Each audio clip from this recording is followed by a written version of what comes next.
Bueno, ahí estamos cuadrando, ya están ingresando.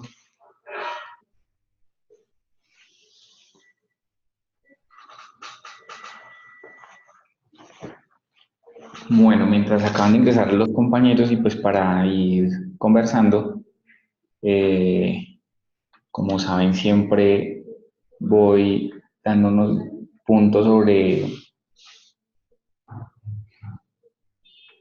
sobre lo que es agilizando para las personas que están ingresando nuevas al espacio, compañeros que posiblemente están también hace poco en la organización y también no conocen de qué se trata el espacio. Bueno, Agilizando es un espacio pues que creamos hace como 6 meses y hemos estado periódicamente eh, compartiendo conocimiento alrededor de lo que son las metodologías ágiles, y pues la idea es aportarles valor justamente con el conocimiento que esté acá, tratándolo de hacer un poco muy enfocado en un tema, dando algunas pautas para que ustedes entren y de pronto les interesa averiguar más, pues dar unos lineamientos que les ayude a ustedes.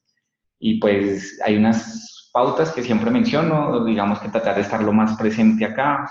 Eh, a veces sé que uno entra a reuniones y por lo que está de cierta forma remoto, como que la escucha, pero está haciendo otras cosas y al final creo que se le dificulta el otro trabajo y acá el entendimiento es muy básico. Entonces, la idea es poder estar lo más presentes posible para tener una mejor adquisición del conocimiento, participación activa.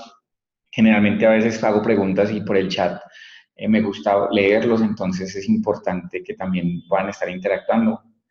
Y si tienen dudas, pues también pueden escribirme por ahí.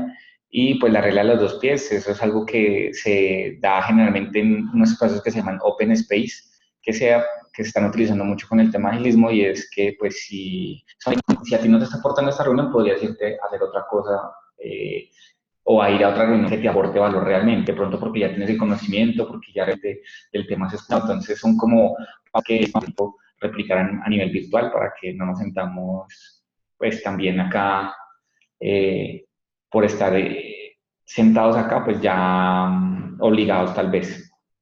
Y bueno, que tenemos un espacio en Yammer también que se llama Agilizando, ahí estamos poniendo artículos, a veces pues bueno, el tiempo no da, pero generalmente artículos que los trato de leer y no artículo por poner artículos porque no es la idea, sino que realmente tenga mucho sentido con lo que estamos hablando.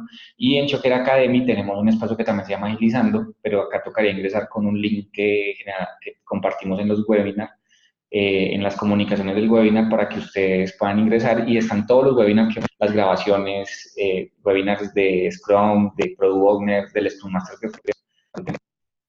Bueno, ahora sí ya que han podido ingresar varias personas, Se podemos empezar. entrecorta. Se entrecorta. Ok. Mm,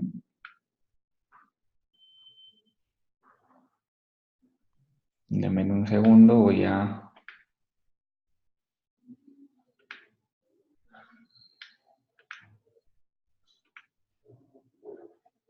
Generalmente a estas horas del mediodía empiezan los equipos de Choker a correr estos programas de virus, y entonces hacen que bloqueen algunos programas.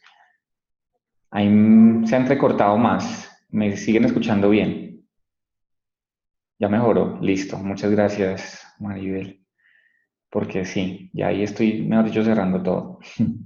Ahora sí. Muchas gracias por el feedback. Súper. Muchas gracias, Mónica. Listo. Muy bien. Voy a estar pendiente ahí y si ven que no hablo, no los leo rápidamente, me abren el micrófono y me pueden ahí interrumpir si quieren para poder mejorar el audio. Muchas gracias. Listo. Ahora sí. Entonces, vamos a hablar en esta sesión de lo que es Stream Programming. Y de cierta forma, pues el nombre del padre de las prácticas ágiles eh, se lo di porque históricamente, pues sí, fueron uno de los primeros metodologías, podemos decir, de programación asociadas al tema de agilismo. ¿Mm? Si vamos a hablar un poco de historia, pues podríamos hablar que el enfoque de programación extrema se vino trabajando desde los 80. Esta persona que se llama Ken Beck, que es el autor de Stream Programming, comenzó a experimentar con metodologías iterativas incrementales, pero experimentar y viendo qué no le funcionaba y qué funcionaba. Y todo eso en la década del 90 hasta que en 1999 sacó ya este consolidado, este libro, donde de cierta forma se fundamentó todo lo que es el Steam Programming. Y como dice el nombre, dice Steam Programming, bueno, explicado, dice abrazando o aceptando el cambio, y que es como parte de la filosofía tanto ágil como del tema de programación extrema. Entonces, empiezo por ahí porque pues es importante saber por qué es el padre, porque de cierta forma, de hecho, Ken Beck fue una de las personas que cuando se empezó a hacer el manifiesto ágil, el que hizo que se convocara esa reunión de todos estos ingenieros de software y que promulgó básicamente todo lo que son las bases del manifiesto ágil. Mm. Entonces, XP, de cierta forma, su enfoque, como decía, y abrazando el cambio, se basa en la adaptabilidad.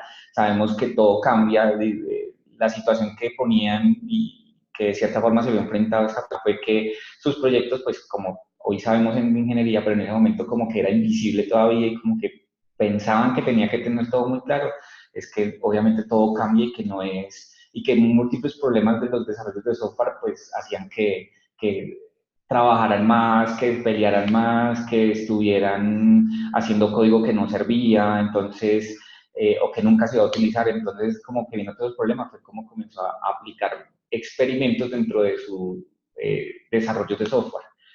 Y bueno, pues acá, como pueden leer, básicamente todo el tema de XP está considerado por el tema de los cambios que siempre se dan en los proyectos. Entonces, para poder entrar como en onda de lo que de cierta forma quería centralizar este webinar, es hablar un poco de lo que son los valores, las prácticas y los principios de lo que es XP. Al igual que el manifiesto ágil, XP ya venía estructurando lo que es una filosofía de trabajo, porque ellos entendieron que más allá de solamente hablar de métodos de trabajo como hacía RUG, donde hablaba del paso a paso de cómo debería hacerse un desarrollo o todo el esquema de trabajo ML para diseñar el sistema, era más adaptarse a las situaciones y al contexto donde se estaba dando el proyecto. Entonces, vamos a hablar en este webinar de los valores, de los principios y más que todo de las prácticas, que es como lo que quiero como ahondar, porque esas prácticas son las que, de cierta forma, que están muy enfocadas al desarrollo, son las que hoy en día se están empezando a tener más auge, porque pues si bien Scrum, que es uno de los modelos de trabajo más utilizados, solamente nos propone cómo gestionar el proyecto, solamente nos dice cómo gestionar el tiempo, poder, qué roles son los necesarios. Sí, digamos que es muy solamente de gestión, nunca me habla de cómo programar. En cambio, programación extrema sí se va a ese punto. Entonces, empezamos por los valores. Y estos son los 5 valores que habla XP. Simplicidad, retroalimentación, respeto, coraje y comunicación. A simple vista es entendible y generalmente uno puede decir, pues sí, eso es claro. Pero es bueno que, y más estaré publicando en Yammer algunos extractos de donde trae esta información, y es entender el por qué se dio de pronto estos valores. Si vemos, por ejemplo, en Scrum, los valores cambian un poco. Y digo cambian en el sentido de que las bases están fundamentadas en tener foco, porque lo requiere foco, ¿sí? En cambio acá, como estamos hablando de desarrollo, acá habla de ser más simples, de tratar, ese es el foco tal vez de todos los valores, ser simples en el sentido de no desarrollar más de lo necesario, que a veces muchos empiezan a desarrollar y después vamos mirando en el camino. Y esta práctica de la simplicidad, que es uno de los valores, vamos a verla que en muchas de las prácticas se ve inmersa porque es parte de la filosofía de trabajo.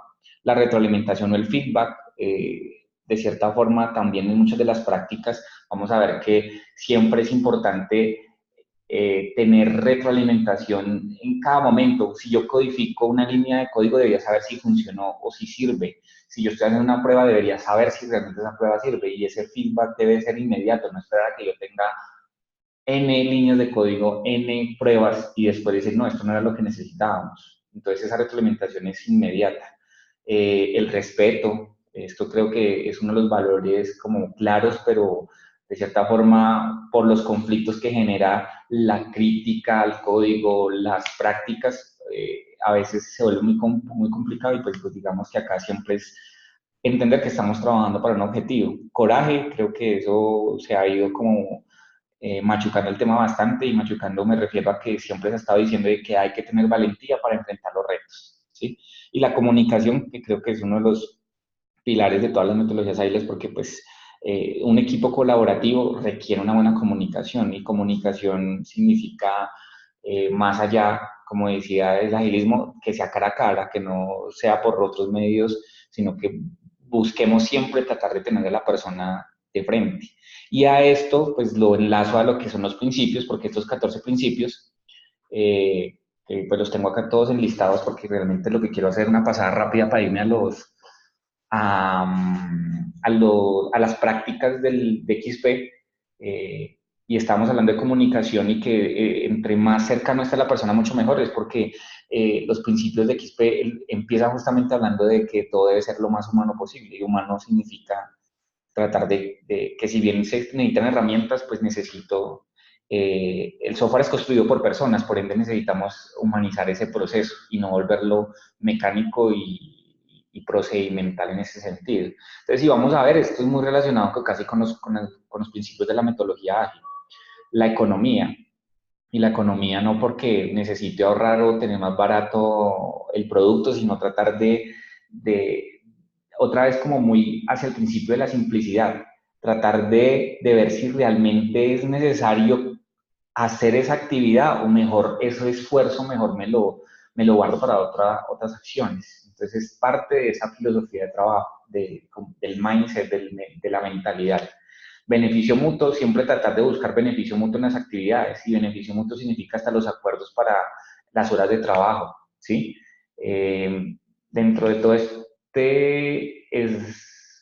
presentación, no traigo eso, pero por lo menos una práctica que menciona el nuevo o las nuevas prácticas de desarrollo en XP hablaban de que el trabajo debería ser de 40 horas a la semana.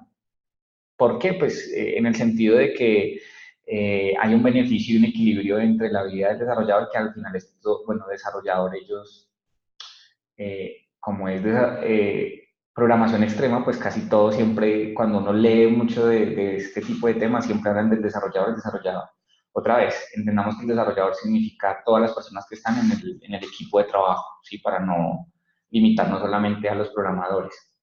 Pero entonces la práctica decía 40 horas semanales. 40 horas semanales de trabajo es porque, como esto es un trabajo creativo y de trabajo que cuando se esté trabajando en esas 40 sea muy fuerte, pues digamos que debería haber un tipo de, de equilibrio para no perturbar tal vez al equipo de trabajo. Entonces, por eso habla un poco de beneficio mutuo. Autosemejanza, autosimilitud, un poco asociado a que debemos buscar, no inventarnos la rueda, buscar dónde hay soluciones y reutilizarlas en lo posible, porque a veces el problema es pensar que tenemos que crear todo de cero. Entonces, aunque pues la palabra acá no es como tan clara, pero tratas de hablar de soluciones muy similares para no redundar, ¿no? La mejora continua, que creo que también es un término que siempre se habla en muchos de los métodos de trabajo. La diversidad como oportunidad, digamos que a veces cuando uno entra en algunos proyectos siempre es, uy, no, pero es que si hacemos esto con este método no lo podemos hacer porque es que solamente podemos hacerlo con este tipo de herramientas y métodos. Y aquí es como, hombre, entre más, si hay una discusión sobre cómo utilizar una herramienta, o si tenemos algunos problemas, no quedarnos solamente como que hay una varita mágica, sino mirar la diversidad que hay para poder solucionarlos. Porque a veces los debates se quedan como en un mismo tema, dele que dele, sin darle una solución, ¿no? La reflexión, que es parte muy asociada a la mejora continua. Si hay reflexión, yo pienso que hay que mejorar y por ende haré las acciones para cambiarlo, ¿no? El flujo, importante, que es que el desarrollo de software no es solamente una parte, sino que es parte de todo una creación de producto y que todas las prácticas que se mencionan y que vamos a ver dentro del proceso de desarrollo pues hacen parte de ese flujo. Entonces, entre más tengamos esa perspectiva general, mucho mejor para poder hacer el desarrollo de software. Hacer uso de las oportunidades, no ver los problemas como que es que siempre me pasan y machucar como que en el equipo, y es que no nos dejan, es que no tenemos ambientes para poder desplegar los desarrollos, no tenemos formas de poder hacer unas pruebas hoy unitarias buenas porque no tenemos herramientas de pruebas unitarias, por decirlo así, sino ver qué podemos hacer, o sea, no verlo como problema, sino buscar las soluciones, que creo que es lo que uno siempre menciona, pero créanme que de pronto ustedes lo han visto en muchos equipos de trabajo, siempre se quedan en el problema y todo el mundo empieza a hacer catarsis con el problema, pero si yo lo cambio de una forma propositiva, muy seguramente la conversación cambia. Evitar la redundancia, creo que esto es claro, tratar de hacerlo el código lo más simple. Si vemos muchos de esos principios se van como retroalimentando, por decirlo de alguna forma, de otros que hemos hablado.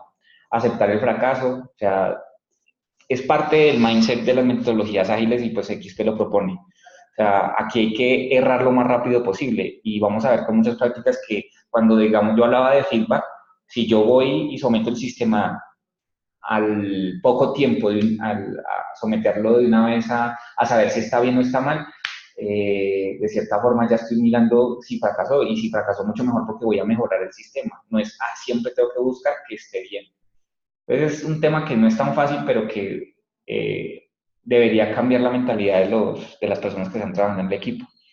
La calidad, que me parece interesante porque generalmente la calidad la dejan como un tema adicional, pero acá es parte de los principios y ahí tiene que ver mucho de nuestro trabajo que hacemos en los equipos de trabajo. Pasos pequeños, hay que pensar, si bien hay que tener la vista general del sistema, hay que comenzar a mirar temas muy elementales y muy pequeños que podemos ir desarrollando. Y aceptar la responsabilidad, o sea, acá es del equipo, la responsabilidad de todos del trabajo, pues es de todos por parte del equipo. Como les dije, la idea no era ahondar en esto porque pues si bien son los valores y los principios, les sugiero que les den una búsqueda, aunque de esto hay mucha información y de hecho diversa. Les puedo ir después dejando en llama algunos elementos que les pueden ayudar a entender un poco más esto. Mi foco y lo que quería entrar de pronto en materia con el webinar es en las prácticas. Y en las prácticas, porque de cierta forma esto es lo que estamos empezando a ver en muchos equipos de trabajo que se requieren, donde nos hablan de desarrollo, bueno, de TDD, de integración continua, de entregas permanentes, de las planeaciones que se deben hacer permanentemente. Entonces, son cosas que vienen justamente de prácticas de XP. Y pues la idea es comentarles de qué se tratan. Entonces, XP propone 13 prácticas iniciales en las cuales pues vamos a hablar de cada una en este instante. Pues lo primero que nos habla es de lo que es el desarrollo orientado por pruebas, ¿sí? Y esto a veces se comenta, es el TDD, siendo el Test Driver Development, y lo que busca XP con esto, que fueron los precursores del TDD, es que este esquema que está presentado ahí es como parte de la mentalidad del desarrollador, porque el TED está muy enfocado a realizar las pruebas unitarias. Entonces, la idea es que al desarrollador, de cierta forma, entienda que tiene que ser una funcionalidad. Primero, sepa qué debería probar en esa funcionalidad para poder saber si está haciendo lo que debe hacer. Y por ende, empiece a realizar su caso de prueba, ¿sí? Ahorita, digamos lo que manualmente, realice el caso de prueba, ¿sí? Después lo puede llevar a una herramienta automatizada. Generalmente, muchos de los IDEs de desarrollo tienen elementos para hacer pruebas unitarias. Entonces, JUnit, también en Visual, sé que también hay una parte para hacer pruebas unitarias. No, obviamente no es JUnit porque es de Java, pero tienen siempre como componentes para hacer las pruebas. Entonces, la automatizan y después empiezan a fabricar el código para poder, cada vez que hagan una línea de código, lo envíen. Si falla, ahí viene el feedback, de una vez empiezan a mejorar ese software y lo que buscan es que cada vez que falla van mirando por qué, pero lo interesante es que ya tienen cómo está la prueba automatizada, no tienen que pensar en cómo hacer la prueba, sino que lo envían, lo ejecutan, y al momento de ejecutar esa prueba automática ya le da un feedback, mejoran el código hasta que pase esa prueba. Eso sería mi primera parte del código. Ahora, ¿qué sería? Posiblemente esa forma de hacer ese código me tuve que gastar, qué sé yo, variables, tuve que utilizar métodos o crear unos métodos que de cierta forma no sabía que tenía el lenguaje de programación. Entonces, eso puede volverse unas líneas de código que, si bien me hacen la función, se vuelven tan densas de pronto al momento de ejecutar en la máquina que pierdo eficiencia. Entonces, lo que busca este enfoque de desarrollo orientado a pruebas es que después refactorice, ¿sí? Y refactorizar significa que mejoro el código, y mejorar el código es quitar variables que no se estén utilizando, quitar líneas de comentarios que posiblemente no son buenas porque pues fueron solamente necesarias al momento de desarrollar, volver mejor el código. Entonces, la perspectiva es diferente porque no es solamente creo el código y ya paso y no me olvido de él, sino tener siempre la conciencia de que hay que mejorarlo per se. ¿Mm? Y ese es el ciclo básicamente del TDD, en el que otra vez, tengo la idea del caso de prueba, lo automatizo, creo el código que pasa ese caso de prueba y mejoro el código, lo voy limpiando, y ese es el permanente que se debe hacer en TDD. Obviamente hay técnicas, hay formas, no, nunca lo he aplicado porque pues no estoy en la línea de desarrollo. No estoy en la línea de desarrollo, pero sé que hay herramientas donde se crea el caso de prueba y de cierta forma la herramienta permite ya crear una base en código del sistema. O sea, yo desarrollo en un sistema, en un IDE desarrollo el caso de prueba y ya después el sistema automáticamente me crea el código que busca justamente que pasar ese caso de prueba. Entonces, este tema va evolucionando. De hecho, se menciona que a futuro, pues, la idea es utilizar códigos que ya están, para que volver a reinventar la rueda, dirían por ahí, ¿no? Pero te ayuda bastante en ese esquema de mejorar y trabajar con el código. Y ya que estamos hablando de refactoring, pues la idea es conversar sobre qué es ese refactoring, ya les mencionaba, pero esto es un tema que no solamente se debe hacer al momento de desarrollar, sino permanentemente. Y me refiero permanentemente en el sentido de, listo, eso lo hago cuando estoy desarrollando el código, pero cuando se está haciendo, qué sé yo, en tiempos muertos, por decirlo de alguna forma, el desarrollador debería estar refactorizando su código, viendo qué cosas no sirven, qué líneas de código no están bien hechas o que podría mejorarse. De pronto encuentra que el lenguaje de programación tiene una función y no tiene que utilizar toda esta función que él se creó para hacer, que si una consulta, un cálculo, ¿sí? Entonces, la idea es ir mejorando ese código permanentemente. Y no lo pongo solamente a nivel de desarrollo, se los pongo a nivel de pruebas. Se supone que el automatizador también debería estar refactorizando su código, porque es que la automatización se vuelve también un software que toca estar manteniendo. Y si no se hace con buenos esquemas de desarrollo, pues tampoco va a servir a futuro. Entonces, esto no son buenas prácticas solamente para la línea de desarrollo, sino también para todos nosotros, porque hacia donde va el tema de testing es que haya un nivel adecuado de automatización y por ende, sea que yo haga la automatización o que la tenga que mantener o ajustar en su momento, pues tendré que tener estas buenas prácticas para no caer en retrabajo. Y esta imagen me parece chévere porque el refactoring es tratar de ver que toda esa maraña que uno se queda por allá tenga una legibilidad mejor, y esto ayuda a la mantenibilidad del sistema. Recuerden que cuando hablábamos de las características del software, una es la mantenibilidad, y la mantenibilidad yo no la puedo probar al final, la mantenibilidad la hago desde el momento en que se crea el software. Entonces eso es supremamente relevante para tenerlo en cuenta. El diseño simple. Eh, digamos que esto se entiende, ¿sí? Claro.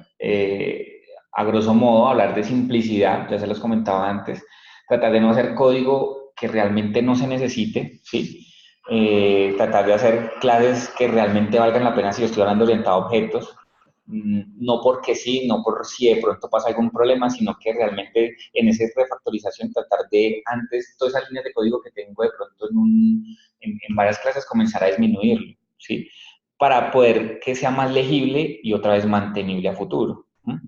Y esto ayuda justamente a que el sistema sea mucho más eficiente en manejo de recursos, posiblemente si le quieren involucrar unos temas de automatización, pues entonces si es simple y tiene un lenguaje en común, y el lenguaje es que las clases tengan nombres que realmente entiendan asociados al proceso de negocio, ¿sí? Son buenas prácticas que otra vez no tienen que ver solamente con desarrollo, sino hasta lo que nosotros estamos haciendo desde el lado de automatización. Entonces, y es parte de todo el equipo mantener estas buenas prácticas, por lo menos a nivel de diseño. Esto se va a complementar mucho porque pues yo puedo decir, listo, el diseño simple también puede ir mucho a los desarrolladores, pero al momento de hacer los casos de prueba, al momento de ejecutar, de hacer los casos los planes de prueba, también es una perspectiva que queremos tener en cuenta porque somos parte del equipo cuando se está utilizando ese tipo de metodologías. No voy a poner XP, sino AILES en general. Una de las prácticas que menciona mucho XP es el tema de programación por pares y que mucha gente pues se burla porque dicen que es muy complicada y que no es eficiente porque es compleja para los equipos de trabajo, porque pues, yo creo que es en la forma en que la hacen, ¿no? Pero la programación por pares es muy interesante porque lo que busca no es solamente, o sea, si lo vemos desde el lado del feedback, cuando tengo otra persona al lado y está viendo lo que yo estoy haciendo, hay un feedback inmediato. Yo no tengo que estar ni siquiera enviando el sistema a un ambiente de desarrollo a que revise con las pruebas unitarias si realmente está bien o está mal, sino que la persona que está al lado ya me está dando feedback y me está diciendo, ven, ¿por qué tienes por qué estableciste así esa clase? Porque no utilizamos un código que nos ayude a identificar mejor estas tablas en la base de datos. Estoy viendo que, qué sé yo, que estás utilizando otra vez esta variable y esto podrías utilizar esta función que te ahorraría ese tiempo. Entonces, digamos que como dice el dicho, dos cabezas piensan mejor que una. Y aquí la idea no es ni menospreciar el trabajo de otra persona, sino colaborar y poder desde los dos puntos de vista dar mejor código inmediatamente. Ahí viene el tema del feedback porque eso está metido en las venas de todas estas actividades. Que una vez estoy recibiendo feedback de cómo está haciendo el código. Aquí pueden haber muchas variaciones de la programación por pares, porque puede haber dos desarrolladores, puede haber un desarrollador y un tester, ¿sí? Y de cierta forma, por más que la otra persona no sepa programación, las preguntas hacia el negocio, las preguntas hacia, pues con un entendimiento general de por lo menos del lenguaje y el entendimiento, esas preguntas van a hacer que la otra persona se cuestione y pueda hacer un mejor desarrollo, ¿sí? Entonces hay que verlo desde esa perspectiva. Hay múltiples formas, la idea es que sí pienso que volvamos a subir esto a los valores y a los principios. Tenemos que tener respeto, una buena comunicación y tratar de no dañar el trabajo a los demás. Es un tema colaborativo, entonces también hay que trabajar mucho en nosotros mismos para, primero, comunicar de buena manera esos problemas y segundo, también aceptar que nosotros nos equivocamos y poder aceptar los puntos de vista de los demás, que creo que es un punto muy complicado. Personalmente yo me incomodo a veces que me vean en la pantalla al trabajar, pero es algo que viene en el chip. En cambio acá dice, hombre, esto es abierto y estamos igual trabajando, ¿qué problema tiene, no? Entonces, bueno, es una buena práctica y que podríamos hacerlo nosotros como tester tal vez al momento de revisar un sistema complejo o una interfaz gráfica que a veces no tenemos como todos los puntos de vista nosotros únicamente y nos podría ayudar otro par de ojos por ahí. Bueno, de las prácticas, entonces ya hemos hablado como lo que estaba en el centro, que es muy enfocado como al desarrollo. Ahora viene como una parte externa donde vamos a hablar de la propiedad del código, los estándares del código, como que algo que viene más por políticas, ¿sí?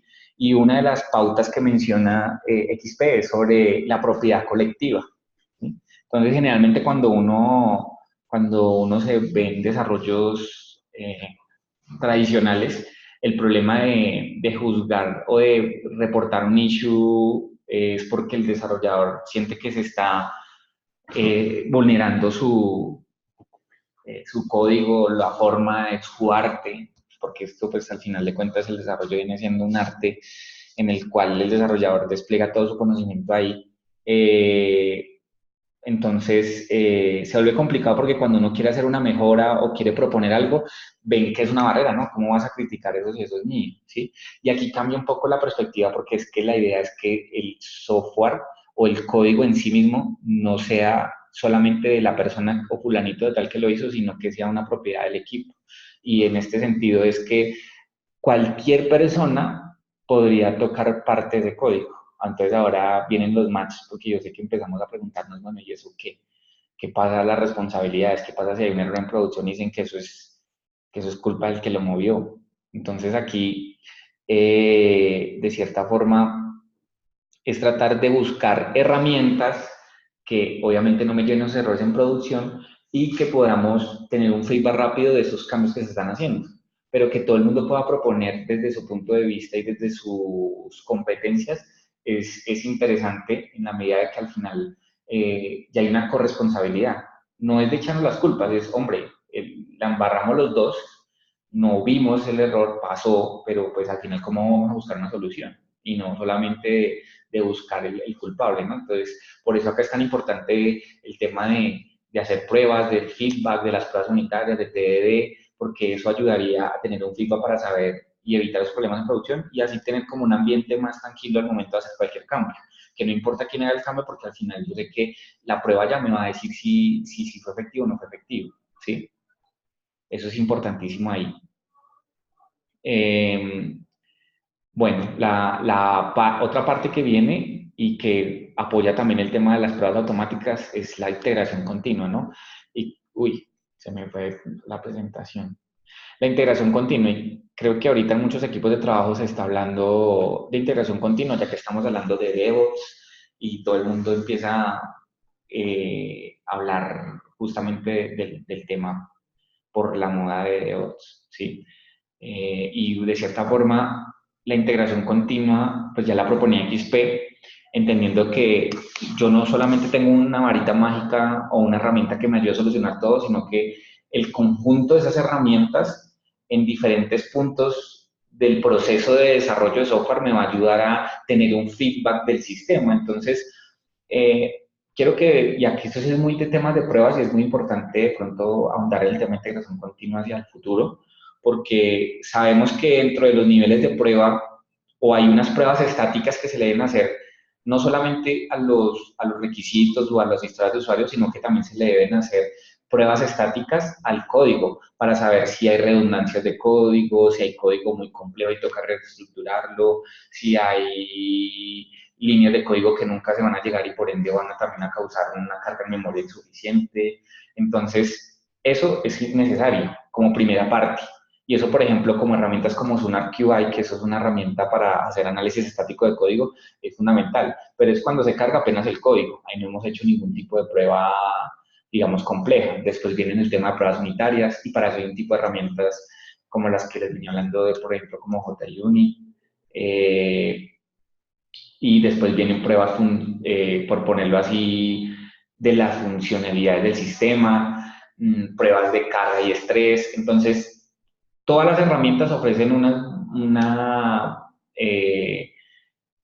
por decirlo así, se me fue, unas ventajas frente a la ejecución de todas estas pruebas, porque dan unos datos muy precisos sobre lo que se quiere averiguar. Entonces, no tener una herramienta total, ya lo supieron desde acá y la idea es comenzar a integrar herramientas y que la integración de los componentes que se están creando de esos pedacitos de software sea mucho más eficiente. Y esto es retroalimentación otra vez, esto es feedback, por ser muy insistentes con esto. Pero esto ya me está dando porque cuando yo envío otra vez el código, me está diciendo dónde está fallando. Me está diciendo, hey, llegó hasta las pruebas unitarias. No, aquí llegó hasta la prueba, pues, funcional, por decirlo de alguna forma. Aquí llegó hasta la prueba de carga y estrés, pero me está dando un feedback hasta dónde llega y si lo otro está bien. Básicamente, pues, lo que estaba ya configurado en las herramientas. Entonces, bueno, y aquí el concepto lo quería dejar porque me parecía muy importante en el tema de integración continua. Una buena práctica que hablaba XP es que los desarrolladores deberían hacer código o lanzar su código independientemente de cómo esté, cada 10 minutos. Entonces uno dice, oye, pero esto, ¿qué velocidad es? ¿No? Es un time box donde yo cada 10 minutos debería de una vez cortar y enviar eso a los servidores de integración continua. ¿Para qué? Para que me den feedback y me digan, vamos bien, vamos mal, ¿qué hemos hecho? O sea, tener un feedback inmediato, ¿sí? Y vuelvo al mismo tema, ¿sí? Pero eso es una práctica muy interesante porque no es esperar hasta que yo finalice la mañana, finalice el día o finalice la semana para saber cómo está el sistema. No, al final debería mandarlo a ejecutar en algún pool de pruebas automáticas. Acuérdense que no todas las pruebas se deben automatizar, ¿sí? Y siempre va a haber un componente cognitivo, un componente que debemos hacer las personas. Pero esta integración que se hace con esos elementos me permite saber cómo estamos de lo básico. Y eso es interesante justamente con el tema de integración continua. Bueno, ellos hablaban de una de las prácticas es utilizar metáforas. No quise poner nada acá porque es como muy elemental. Lo que ellos identificaron como buenas prácticas es que si nosotros empezamos a utilizar palabras muy técnicas, es muy complicado hacernos entender tanto del negocio como desarrolladores, como probadores. Entonces, la idea de buscar metáforas y palabras que hagan comparaciones de procesos en el sistema, de partes del código, nos van a ayudar a que entendamos mejor el sistema y que todo el mundo tenga una concepción de qué se trata. ¿Sí? Si yo me pongo a hablar de el contenedor, del sistema que se ejecuta cuando yo utilizo la prueba, pues obviamente para el cliente, para el negocio o para algunas personas, hasta los mismos programadores, pues no van a entender de qué se trata. ¿Sí? Si yo empiezo a tener algunas metáforas, como dice ahí, unos comparativos, algunas frases donde yo puedo decir es que estamos hablando de que esta parte del sistema es como una colmena.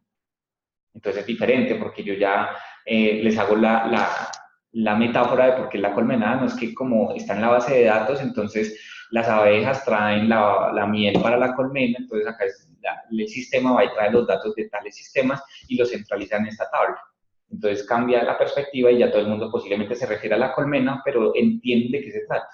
Algo muy elemental, muy sencillo, pero es muy valioso en el momento que estamos trabajando en equipo, porque aquí la idea no es que entendamos solamente nosotros de cómo funciona el sistema, sino que todos tengan el mismo entendimiento. Estándares de código. Aquí empieza a haber un tema, y otra vez, esto no es solamente de desarrollo, sino que también acuérdense que nosotros como el componente de automatización en pruebas debemos también tener buenas prácticas de desarrollo de automatización, porque al final la automatización es un desarrollo más. Entonces, empezar a establecer estándares que si bien muchos lenguajes ya los tienen, es saber si los aplican y si no llegar a acuerdos entre los equipos para poder aplicar estos tipos estándares de estos lenguajes de programación, de lectura, de forma de establecer las funciones, de nombrar objetos, de nombrar tablas, ¿sí? Cosas tan elementales, por ejemplo, acá hablando un poco de lo que escuchaba en el día a día, hay muchachos que se ven con muchos inconvenientes al poder generar automatización porque los desarrolladores cuando crean sus sistemas dejan variables como A y hay lenguajes de programación como que puedo repetir la variable n veces. Entonces, el label se dice A y después dinámicamente crea otro label que dice A. Entonces, cuando el automatizador va a nombrar los objetos a los cuales va a llamar los datos que están en esos labels, no los puede porque pues hay dos objetos A que para la vista del usuario está bien porque no, pues al final lo mostró así, pero para el lenguaje, para lo que nosotros estamos haciendo no sirve. Entonces, es comenzar a nosotros también, o sea, a nosotros nos sirve mucho que el desarrollador tenga buenas prácticas de desarrollo tanto para el desarrollo en sí mismo, para mejorar la mantenibilidad, como para nosotros al momento de automatizar. Entonces son cosas que me parecen valiosas comentar porque hay que comenzar también a hacerles ver por qué es importante tener buenas prácticas.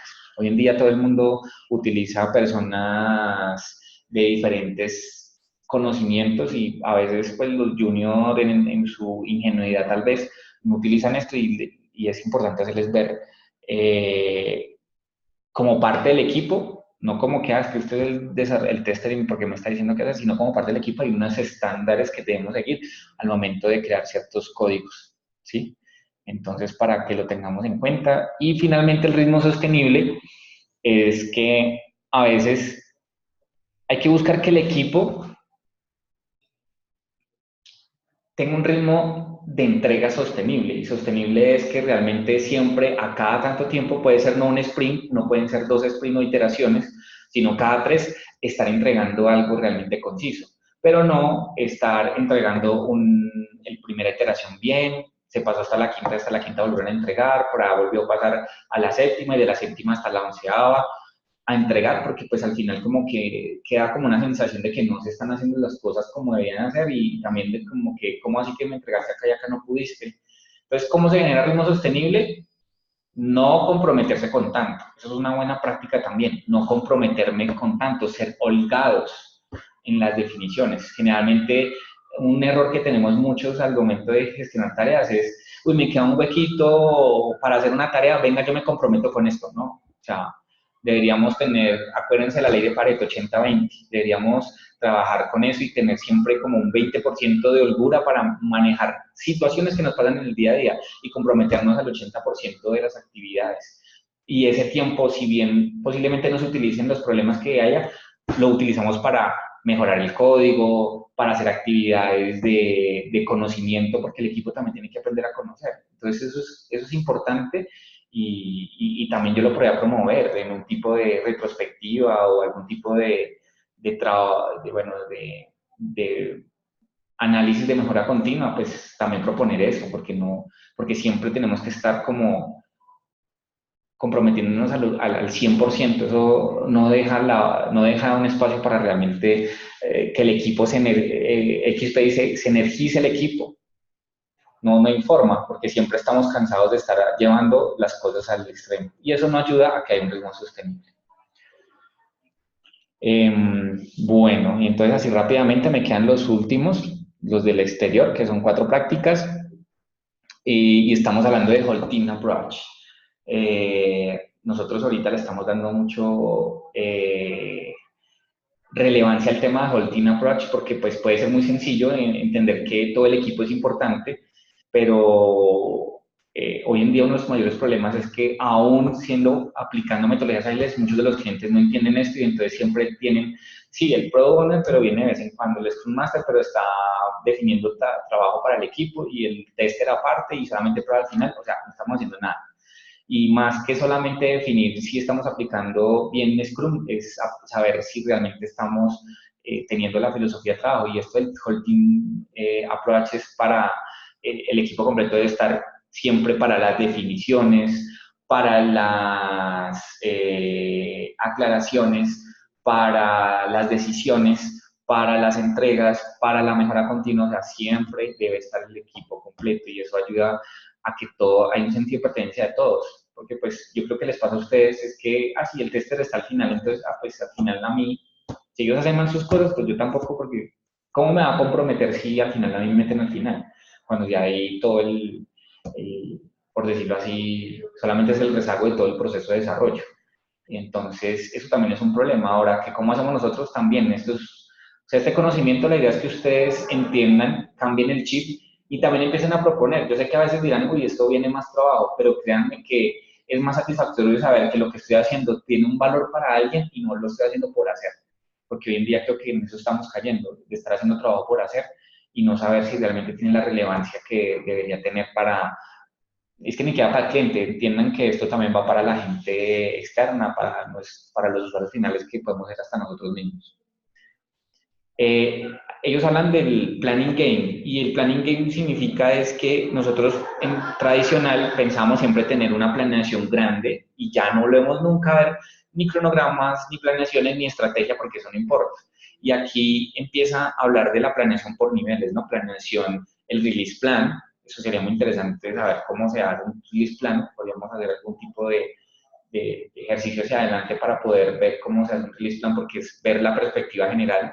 Después vamos a la iteración de plan, que podríamos decirlo en Scrum es el planning, ¿sí? Iteration plan. Después ya planear las pruebas de aceptación que se deberían haciendo después de unos días, ir bajando así, o sea, no es solamente tener una planeación, una perspectiva general y básica desde el inicio, sino que eso es permanente. ¿Por qué? Porque la misma planeación genera un feedback importante para poder saber y corregir el rumbo cuando se requiera corregir, ¿sí? Entonces, por decirles algo, XP fueron los primeros que definieron qué eran las historias de usuario. Ya hemos hecho 2 webinars de historias de usuario y hemos hablado mucho de buenas prácticas de historias de usuario. Y todo el mundo habla de historias de usuario, pero historias de usuario viene de XP. Y ellos lo han definido porque vieron que la persona derrotero debería estar todo el equipo, de whole team, y debería ser como un juego en el que yo diga, hacemos esto, tenemos estas pautas, y todo el mundo aporte con las reglas para que sea mucho mejor el proyecto. Entonces, este tema es supremamente relevante y pues para mí fue importante porque yo siempre pensé al principio, hace unos años, no, pues se hace el planning y ya, pero es ver que no es solamente el planning, sino que también viene un release planning y que viene también algunos el sprint zero o el inception, que es la mirada general de todo el sistema, que es la que siempre, o sea, son diferentes niveles de planeación y que eso nos ayuda a ser más precisos con lo que se quiere hacer. Es una planificación continua, como para minimizar el concepto. Entregas pequeñas, creo que esto es claro, sino que aquí, y me gustó esta imagen porque pues finalmente uno relaciona mucho las metodologías ágiles con el modelo iterativo incremental, pero aún así el modelo iterativo en teoría sigue siendo muy grueso para XP. Las entregas pequeñas son realmente cosas sumamente concisas y precisas y permanentemente, son mucho más pequeñas. O sea, creo que las conversaciones que he tenido a veces es que muchos de nosotros no sabemos cómo identificar esos trozos pequeños porque pensamos que son insignificantes. Pero entonces hay que aprender un poco de arquitectura, de microservicios, de saber cómo se estructura mejor el sistema para poder generar esos entregables. Cuando yo pienso que entregar una clase tal vez no tiene valor, ahí es donde tenemos que empezar a ver qué otras herramientas existen o qué tipos de lenguaje de programación me permiten hacer entregas más concisas, ¿sí? Y mucho más pequeñas para poder hacer unas integraciones permanentes. Y pues finalmente las pruebas de aceptación, digamos que esto sí para nosotros tal vez no es tan nuevo, sino que como el negocio o el cliente tiene que estar permanentemente acá, pues obviamente tiene que también hacerse partícipe y tratar de hacer las pruebas, sus pruebas, ¿sí? Sino que aquí, sí, voy a volverme al juego de planeación. Pruebas de aceptación están a este nivel, o sea que el cliente o el usuario, o bueno, si la persona que esté de parte del negocio, defina las pruebas de aceptación desde acá, ¿sí? Y eso ayudaría a que el desarrollador, por medio de ejemplos, por medio de esas pruebas que sabe que va a hacer el mismo usuario cuando tenga el sistema, va a poder hacer que desarrolle mejor, que sepa qué es lo que tiene que entregar concisamente y por ende ser mucho más, voy a decirlo así, preciso con lo que entrega, ¿sí? Entonces, mire que todo esto empieza a ser si me pongo a ver las prácticas, empieza a ser un juego no solamente de, la práctica me funciona para esto, la práctica me funciona para lo otro, sino que si yo las aplico de una forma integral, una me ayuda a que la otra se dé de mejor forma, ¿sí? Hay 2 esquemas, o sea, nosotros hablamos de este que dice acá que es como el viejo XP. Hay una parte que dice que es el nuevo XP, donde promueven otro tipo de prácticas que son las que se han venido experimentando, se han venido conociendo. Pues la invitación es de pronto averiguar, pegarse su googleazo ahí y empezar a averiguar a qué se tratan esos términos porque posiblemente los vamos a estar escuchando en nuestros equipos de trabajo y si no, por lo menos entender buenas prácticas que les van a ayudar a ustedes y al equipo a ser mejores. Acuérdense que estamos buscando siempre mejores formas de desarrollar y eso es la búsqueda continua también de conocimiento para nuestros equipos y para nosotros mismos como tester. Entonces, pues eso es lo que les quería compartir el día de hoy. Si bien vieron que es mucho tema, pero me pareció interesante por el tema de las prácticas a nivel de desarrollo, que nosotros las escuchamos, pero a veces pensamos que son cosas novedosas, que son cosas que vienen de hoy en día y son prácticas que vienen desde hace mucho tiempo y que ya han venido madurando y por ende es que se están utilizando hoy en día. Entonces, volver a las bases y entender del por qué y eso cómo se integra con otras buenas prácticas nos van a ayudar de pronto. Si bien yo no tengo un servidor de integración continua para hacer las pruebas automáticas, por lo menos empezar a levantar la mano y mostrar la importancia, el por qué, cómo nos ayudaría. Y eso es lo que deberíamos empezar a gestionar con nuestros equipos de trabajo. Entonces eso es, les agradezco, no sé que si tienen dudas, ahí está el chat, pues en teoría va hasta la 1, pero si tienen dudas las puedo responder. Gracias a ustedes. Yo tengo un comentario, pero Sí. comentario. No sé cómo se le vendería a un gerente el tema de la programación por pares, ¿sí? O sea, porque le estamos diciendo, paguémosle a 2 personas para que prácticamente hagan la misma función. O sea, yo lo digo a nivel como administrativo, no se le dé como la... Sí, ahí es donde comienza a traducirse pues en dinero, ¿no? Cómo es el tema, bueno, si lo vamos a hablar como proveedores, hay un tema que hay que ver de cómo, como tú dices, cómo se le vende eso al cliente, en temas de productividad, ¿no? Esto empieza, y como yo lo he visto, es porque empieza por pilotos y hay que comenzar a tener unas mediciones base, en el sentido de, bueno, cuántos defectos o errores estamos viendo de codificación, qué tipo de personas o desarrolladores estamos teniendo. Y eso se puede sacar hasta con los bugs. Y me refiero a que yo registro un issue y si hay buenas prácticas de registro de incidentes cuando se solucionan los mismos, ellos, los desarrolladores deben decirme por qué está sucediendo ese error de codificación. Ah, no, que es que porque el requisito estaba mal definido. Ah, no, que porque el diseño nunca me dijo cómo hacerlo o porque realmente fue un error de codificación. Y cuando tengo esa causa raíz, empiezo a sacar como una tendencia. Y entonces, bueno, de 100 bugs o de 100 issues, el 30 o el 40% son relacionados por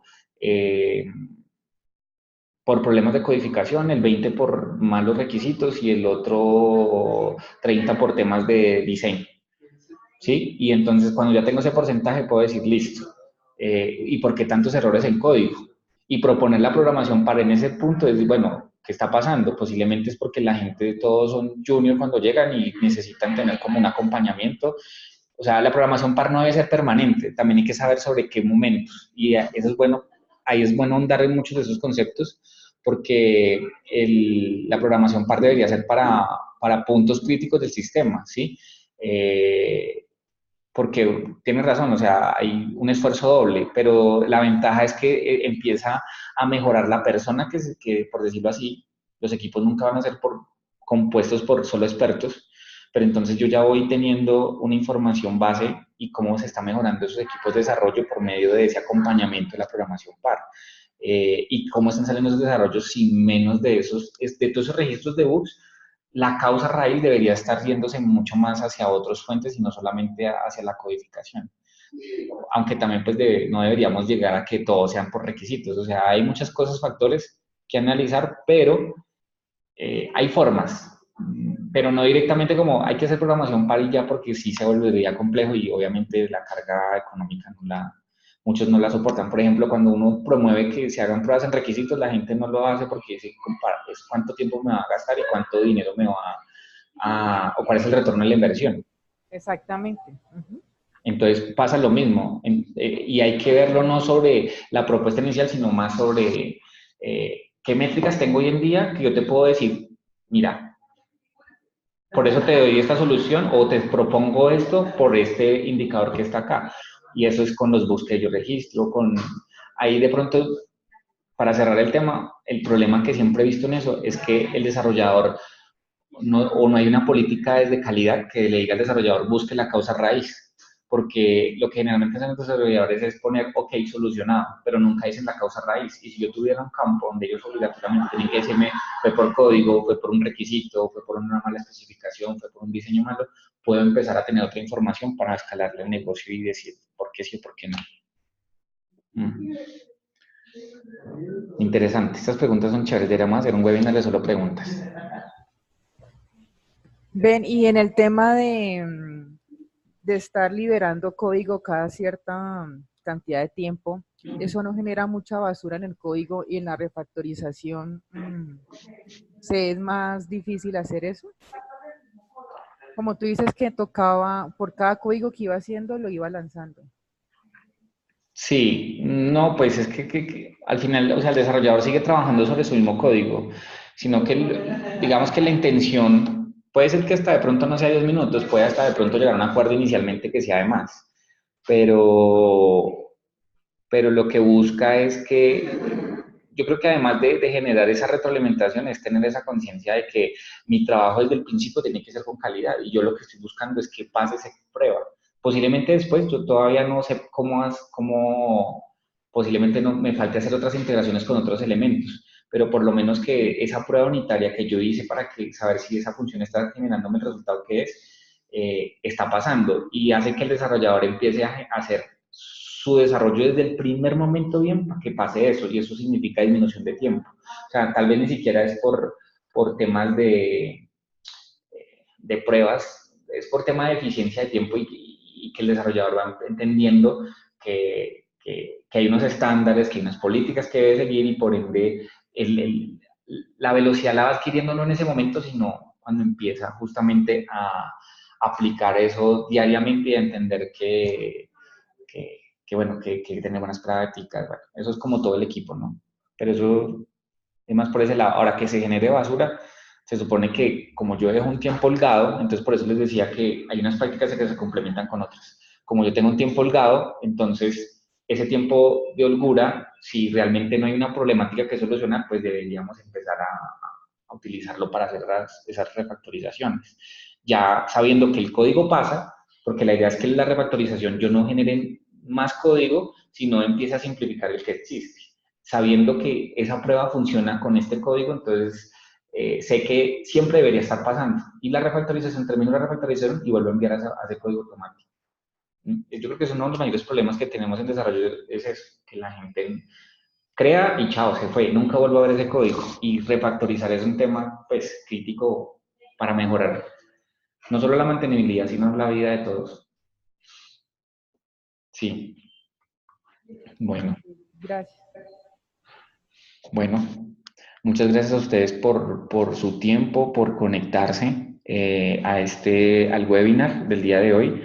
Este se está siendo grabado. Si hay otros compañeros que escucharon que no pudieron ir al webinar, díganles, allá quedó grabado, pídanselo a Marco y yo ya lo voy a subir esta semana al espacio de Choker Academy. Gracias por su tiempo. Ya sé que Maribel se conecta siempre, Marta, veo otras personas nuevas, Dana está también por ahí, chévere, les agradezco mucho por el tiempo, el espacio, buen provecho en el almuerzo y bueno, estamos viéndonos en el próximo webinar que Dios quiera que sean 15 días. Muy buena tarde. Gracias.